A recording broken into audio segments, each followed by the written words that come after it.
दोस्तों नमस्कार, मैं विवेका। आप देख रहे हैं खबर बिहार 24। आज 9 दिसंबर है। 9 दिसंबर की छोटी बड़ी खबरों से मैं आपको अवगत करा दूं। पता हो आपको कि पूरे भारत में कृषि बिल के विरोध में किसानों ने आंदोलन किया था, जिसका व्यापक असर बिहार में देखा गया। बिहार में ट्रेनों को रोकी गई, हाईवे जाम हुआ। कृषि कानून के विरोध में NH 28, 31, 83, 110 को जाम किया गया। 7 जगहों पर ट्रेन बंद की गई। कोसी और पूर्वी बिहार में बंद से काफ़ी लोगों को परेशानी हुआ। कहना गलत नहीं होगा कि किसान जिस प्रकार यह समझ रहे हैं कि उनके हित में नहीं है यह बिल, तो किसान जो है इस बिल के खिलाफ में धरना प्रदर्शन दिया और उसमें बिहार में सारे विपक्षी राजनीतिक पार्टी के नेताओं ने भी और कार्यकर्ताओं ने भी साथ दिया। 24 से ज़्यादा विपक्षी दलों ने धरना प्रदर्शन किया। Trade union, transport, bank union आए साथ। कैब चालक, मंडी समिति के चक्का जाम किया और दिल्ली की सीमाएं बंद कर दी गई। सड़कें बंद होने के वजह से कई शहरों में दिक्कत लोगों को उठाना पड़ा। कैब टैक्सियां नहीं चलने से लोगों को परेशानी हुआ। दफ्तर जाने वाले लोगों को भी परेशानी का सामना करना पड़ा। उधर दरभंगा, सहरसा, सुपौल, पटना, परसा, जमुई, झाझा, लखीसराय, जहानाबाद में ट्रेन रोकी गई। कटिहार, पूर्णिया, अररिया, किशनगंज सहित मुजफ्फरपुर, मोतिहारी, बेगूसराय, नालंदा, समस्तीपुर, पूर्णिया आदि अन्य शहरों में भी बंद का व्यापक असर देखा गया। साथ ही साथ मैं अन्य बात बताऊं कि भूमि विवाद खत्म करने के लिए नीतीश कुमार ने क्लास लिया है पदाधिकारियों को, और नीतीश कुमार ने निर्देश दिया है बैठक करके कि राज्य में भूमि विवाद के कारण 60% से ज़्यादा अपराध हो रही है और इस अपराध को रोकने के लिए सबसे पहले भूमि विवाद को समाप्त करना होगा। सीएम नीतीश ने मंगलवार को एक अन्य मार्ग स्थित संकल्प में राजस्व और भूमि सुधार विभाग की समीक्षा बैठक की और अफसरों को कई निर्देश दिए। उन्होंने कहा कि 2005 में शुरू जनता दरबार और मुख्यमंत्री कार्यक्रम में ज़्यादातर समस्याएं जमीन से जुड़ी पाई गई।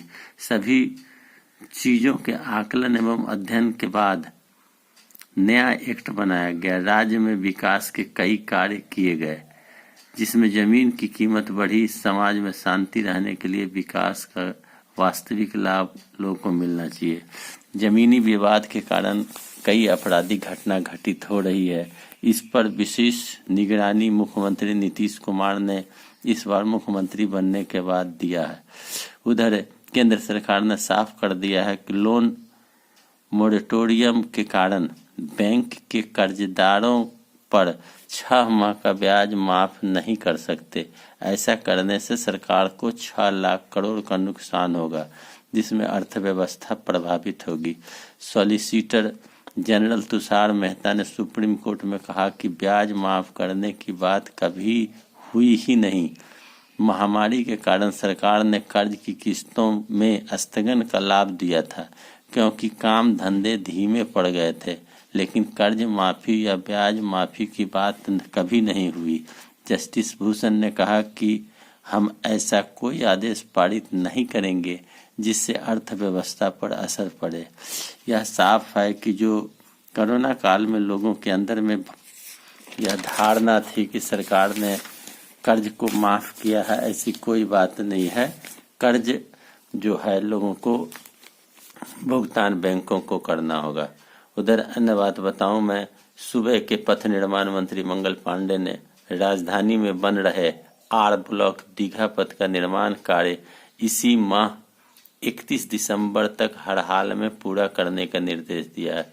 कहा कि लगभग 7.6 किलोमीटर लंबी इस सड़क के निर्माण पर लगभग 340.51 करोड़ की लागत आई है। इस सड़क के बन जाने से शहरवासियों को सुविधा होगी। इससे कई इलाके में लग रहे जाम की समस्या भी समाप्त होगी। इस अवधि तक सड़क निर्माण होने पर जनवरी में सड़क का विधिवत उद्घाटन किया जाएगा। गंगा नदी पर बन रहे 6 लेन पुल का कार्य तेज करने का निर्देश दिया गया। साथ ही साथ मुख्य परियोजनाओं का स्थल भ्रमण करेंगे पथ निर्माण मंत्री। 54.51 किलोमीटर लंबे बिहिया जगदीशपुर पीरो बिहटा पथ का निर्माण 504.20 करोड़ से हो रहा है। 31 दिसंबर तक आर ब्लॉक दीघा पथ का निर्माण हर हाल में पूरा करने का निर्देश दिया गया। 7.6 किलोमीटर लंबी है आर ब्लॉक दीघा पथ। शहर वासियों को शहर में सुविधा मिलेगी। उधर मैं बताऊं आपको कि AK-47 के मामले में NIA ने हथियार तस्कर को पकड़ा है। मुंगेर AK-47 बरामदगी की जांच कर रही NIA ने बड़ी कामयाबी हाथ लगी है। सेना के जबलपुर स्थित आर्डिनेशन डिपो से गायब AK-47 को अपराधियों और नक्सलियों को बेचने के मामले में हथियार तस्कर राजीव रंजन सिंह उर्फ चुन्नू सिंह को सोमवार को गिरफ्तार किया गया। NIA के मुताबिक चुन्नू सिंह आदतन हथियार तस्कर हैं। गिरफ्त में आए चुन्नू के खिलाफ कई साक्ष्य मौजूद हैं। गिरफ्तार चुन्नू सिंह गया जिले के अतरी का रहने वाला है। NIA के मुताबिक चुन्नू सिंह के AK-47 की तस्करी में लिप्त होने की कई साक्ष्य मौजूद हुए। मुंगेर हथियार तस्करी में उनकी अहम भूमिका रही है। माना जा रहा है कि चुन्नू की गिरफ्तारी के बाद NIA को इस मामले में कई महत्वपूर्ण जानकारी हाथ लग सकती है। मुंगेर हथियार तस्करी के मामले में NIA ने अब तक 13 अभियुक्तों को गिरफ्तार किया है। शराबबंदी में लापरवाही बरतने के कारण 3 पुलिस वाले को निलंबित कर दी गई है। मैं बताता चलूँ आपको कि शराबबंदी के कानून लागू होने के बाद भी बिहार में शराब की खेप लाई जा रही है। इसी को मद्देनजर रखते हुए पुलिस मुख्यालय के मुताबिक रोहतास जिले के मुफस्सिल थाना क्षेत्र के संयुक्त केंद्रीय टीम द्वारा छापामारी में शराब बरामद हुई। शराब बनाने के इस्तेमाल होने वाला कच्चा माल भी बरामद किया गया था। शराबबंदी में लागू करने में विफल रहने पर मुफस्सिल थानेदार इंस्पेक्टर राजेश कुमार सिंह को निलंबित किया गया। वहीं SDPO सासाराम के स्पष्टीकरण की मांग की गई। दूसरा मामला कैमूर के मोहिनिया अनुमंडल स्थित कुदरा थाने में से जुड़ा हुआ। छापामारी में थाना क्षेत्र में शराब की बरामदगी मामले में कुदरा के थानेदार सब इंस्पेक्टर शक्ति कुमार सिंह और थाना क्षेत्र के महाल चौकीदार राम सकल राम को निलंबित किया गया। मोहिनिया के SDPO की लापरवाही मानते हुए उनसे भी स्पष्टीकरण मांगा गया। गया जिले के रोशनगंज के थानेदार सब इंस्पेक्टर प्रभात कुमार शरण पर भी गाज गिरी है। लोक सूचना केंद्र में आई शिकायत के बाद कोई कार्रवाई नहीं की गई। वहीं मद्य निषेध की विशेष टीम द्वारा उसी सूचना पर सरिता देवी नामक महिला को शराब के साथ गिरफ्तार कर थाने में सुपुर्द किया गया। इस प्रकार बिहार में थानेदार द्वारा शराबबंदी का माहौल उड़ाया जाता है। जदयू नेता के निधन पर CM नीतीश ने दुख व्यक्त किया। CM नीतीश ने दरभंगा के पूर्व जदयू जिलाध्यक्ष आनंद कुमार सिंह के निधन पर शोक जताया है। सिपाही भर्ती के दौड़ में 674 अभ्यर्थी सफल। केंद्रीय चयन परिषद सिपाही भर्ती पटना के विशेष कार्य पदाधिकारी ने बताया कि 8 दिसंबर को शारीरिक दक्षता परीक्षा के लिए कुल 1600 पुरुष अभ्यर्थी को बुलाया गया था, जिसमें 1231 अभ्यर्थी ही शामिल हुए। दौड़ में 557 असफल तथा 674 सफल हुए।